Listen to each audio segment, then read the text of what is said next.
من berê xweda Duhokê bajara reng û ronahî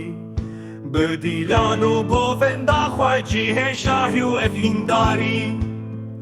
Gelê min dûr nekeve serbestî şîrin wek hingiv Geç bikin bajarê me mîna gulên biharê Li Zaxoyê û Hekarê ber çemên avdar Axa Amedê welatê mêrxasên nemir Musêl û hewlêr bi xemilandê rengîn Xemilandin Duhoka me bûka behdînan Silêmanî û Kerkûka cirgê Kurdistan Urmiyê û mehabasine û kirmaşan Banê û zerdeşt koçê bera loran Şên û şîrînin di nava Gulistanê de Ez hatim wê Duhokê bajara Xemilandin Bi stranan geşe dilgeş û bedew mêrxasên min dest berde Azadî ne dûr e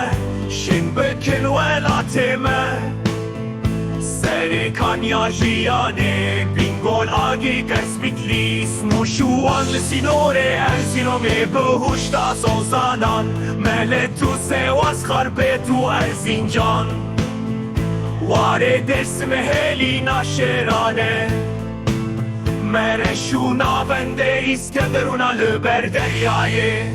Efrîn û Elbistan li ber çemên tijî Semsûr û entab Urdî û Kobanê mêrxas û dilên xortên me her derê Rihaya dîrokî li deşta heranê Amed tim bûye sembola berxwedanê Merdîn û Kamişlo cizîr şirne xû batman Sewrek û wêra şart di navenda Mezopotamyayê Li navçîya